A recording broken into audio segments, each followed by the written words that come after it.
ดาดเราเนี่ยมึงซ้ำย้อนเราสวัสดีทุกคนครับไก่งอนเอาคลื่นชีพปอยงกเหลาอย่างเราได้แชร์กันตีตอนงมาใหม่เลยเชียร์งกเหลาตามมางอนอักไหลละแบงนะอักไหลละแบงแล้วตีบอกมาแบงต้องแปมต้องโง่ปลอดอะกันนะเช่าเลยเชียร์งอแมงงแมกันวันนี้ไปหาหน่อไม้ครับหน่อไม้ไล่ครับอันนี้ครับแล้วก็ต้มหน่อไม้แล้วก็ดึกไปเลยครับไม่ใช่ดึกสิมืดไปเลยครับกินกับน้ำพริกปลานะครับ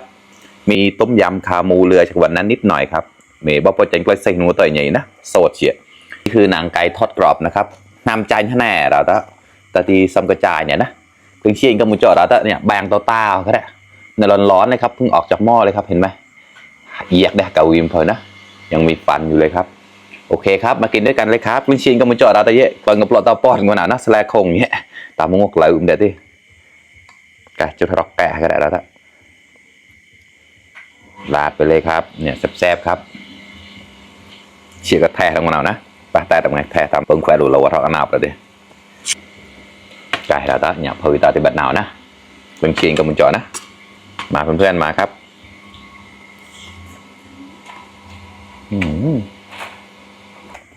พริกทอดครับ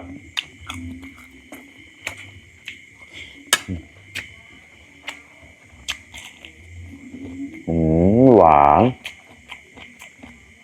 ดาดเราเนี่ย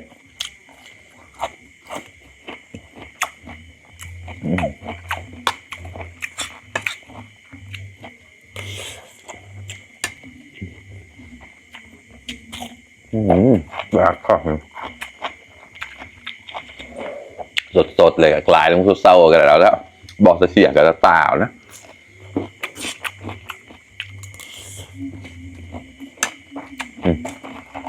น้ำจานกรอบ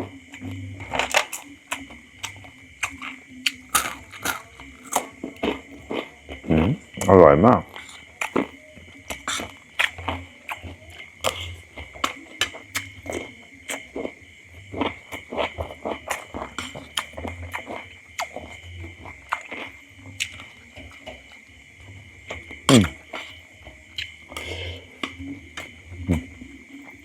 ยำอย่างนะ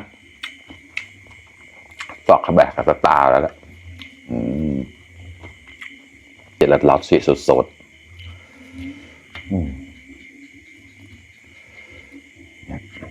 อู้ร้อนๆตามากันแล้วเนี่ยครับหวานมากดาดเราจะเยอะ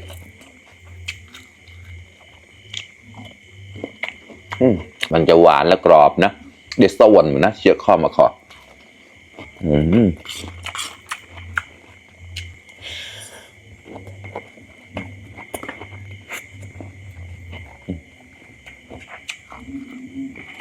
เนี่ยจาน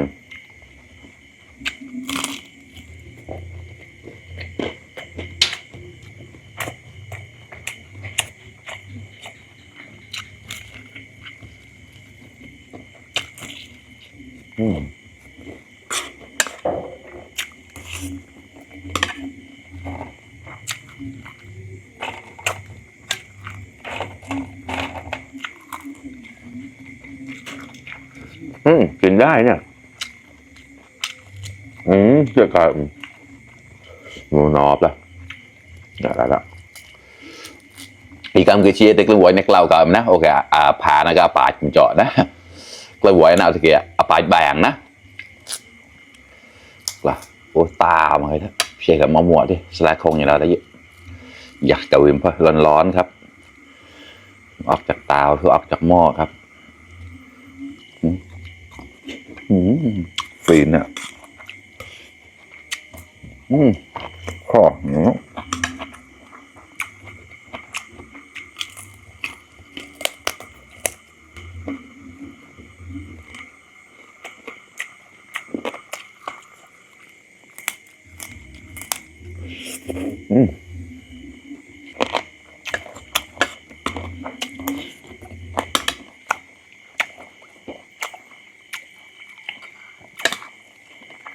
หัวชิแควะสดอะไรเยอะ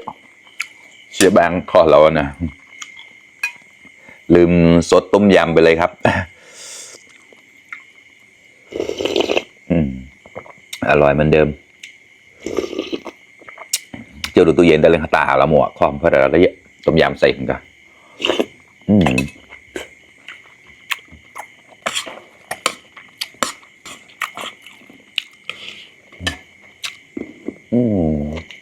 บอกครับ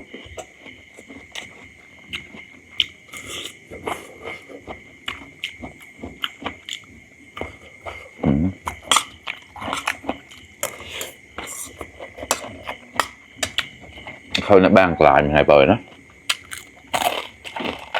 ช่วงนี้หน่อไม้เยอะมากไม่ต้องซื้อครับไปหาได้เลย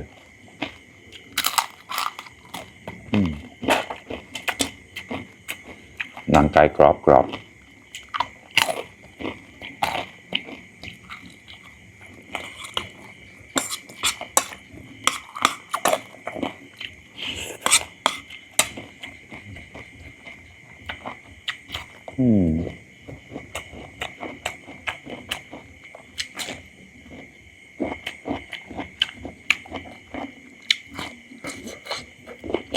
ก็ถามแล้วก็ชิมเจาะ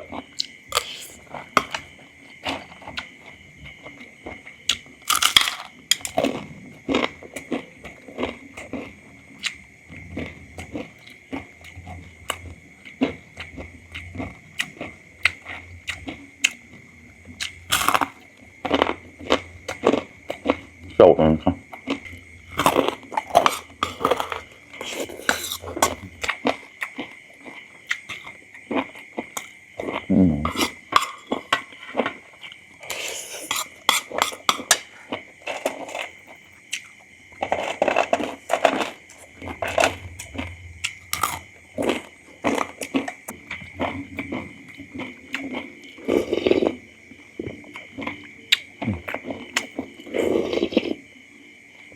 chỉ bằng một lời siết lạnh quá bơ này nhìn tiêu tôi quậy nữa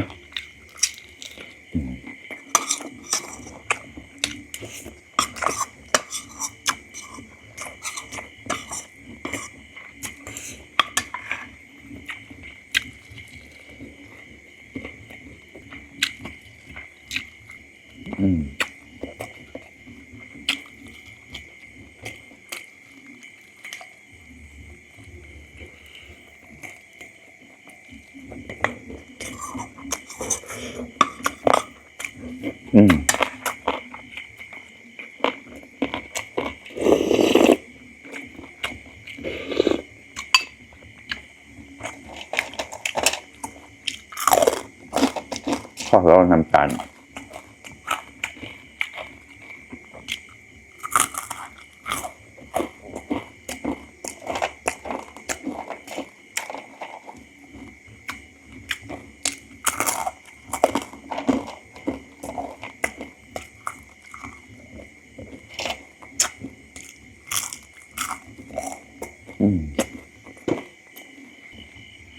โอเคครับเพื่อนๆอิ่มมากเลยครับอร่อยมากครับหน่อไม้เนี่ยใครที่อยากกินนะมาเที่ยวสวนได้นะครับเดี๋ยวจะพาไปหาหน่อไม้ครับ